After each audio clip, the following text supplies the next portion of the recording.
అందరికీ నమస్కారం.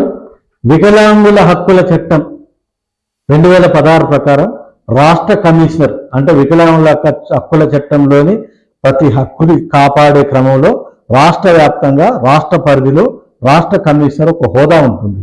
ఆ చట్టంలో 101 సెక్షన్ ప్రకారం రాష్ట్ర ప్రభుత్వం ఆ కమిషనర్కు సంబంధించిన ఒక అలవెన్సులు, వాళ్ళకు సంబంధించిన అధికారాలు, వాళ్ళకు సంబంధించిన జీతభత్యాల గురించి వివరాలు ఉన్నాయి. ఈ మధ్యనే రాష్ట్ర కమిషనర్ పోస్టుకు రాష్ట్ర ప్రభుత్వం ఒక నోటిఫికేషన్ వేసింది. అక్టోబర్ 14వ తారీఖు వరకు చివరి తేదీని ప్రకటించడం జరిగింది. రాష్ట్ర కమిషనర్కు ఏమేమి జీతభత్యాలు ఉంటే ఒకసారి పరిశీలిద్దాం. నెలకు ₹1,00,000 జీతం రాష్ట్ర కమిషనర్కు, నెలకు ₹1,00,000 జీతం లంసం.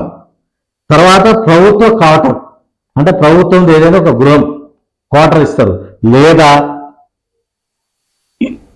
సొంత ఇంటిలో ఉన్న ఇంటి అద్దెలో ఉన్న 50,000 అద్దెలు వెంచిస్తారు.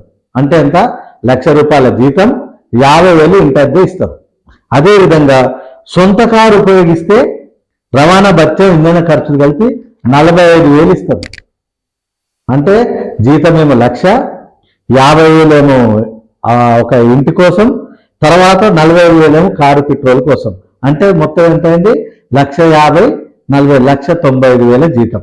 అదేవిధంగా వైద్య ఖర్చులు అంటే ఐఏఎస్ అధికారులకు మంత్రులతో సమానంగా, అంటే ఐఏఎస్కి ఏదైనా జబ్బు వచ్చినా, ఒక మంత్రికి జబ్బు వచ్చినా ఉన్నత స్థాయిలో అంటే రాష్ట్ర స్థాయి ఉన్నత స్థాయిలో ఎలాంటి ట్రీట్మెంట్ ఉంటుందో అలాంటి ట్రీట్మెంట్ అంటే ఎన్ని లక్షలైనా ఎన్ని కోట్లైనా ప్రభుత్వమే భరిస్తుంది.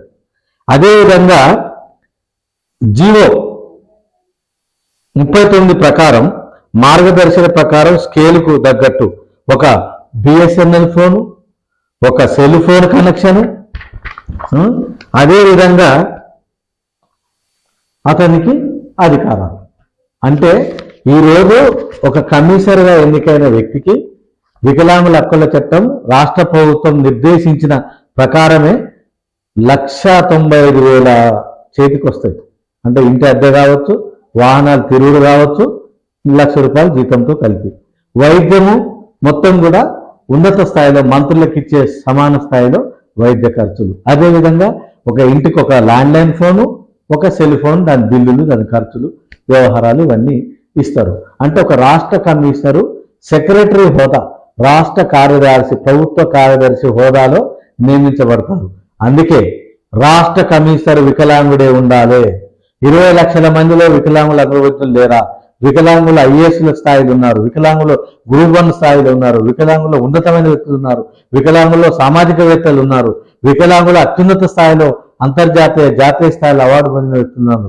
అందుకే నేను చెప్తున్నాను, వికలాంగుల కమిషనర్ వికలాంగుడే ఉండాలి. ఎందుకంటే ఈ అలవెన్సులు, ఈ భత్యాలన్నీ కూడా ఈ చట్ట ప్రకారము కమిషనర్ స్థాయిగా మన కోరిక ఏంటంటే వికలాంగునికే చెందాలి, వికలాంగుడే కమిషనర్ కావాలి. Thank you. ఛానల్ని సబ్స్క్రైబ్ చేసుకోండి అన్న, పక్కనున్న గంటను నొక్కండి. గంటను నొక్కితే మేము ఎప్పుడు ఏ వీడియోలు డిజబిలిటీ గురించి పెట్టినా కానీ మీకోసం వెరిఫికేషన్ వస్తూనే ఉంటుందన్న. గంటను నొక్కండి, మా ఛానల్ని సబ్స్క్రైబ్ చేసుకోండి. 2 పనులు చేయండి అన్న. ఇంకోటి లైక్ చేయండి, షేర్ చేయండి, కమెంట్ చేయండి అన్న. మన డిజబిలిటీ ఛానల్ అన్న, ఇది మనమే సపోర్ట్ చేసుకోవాలి. అదే అన్న. Thank you.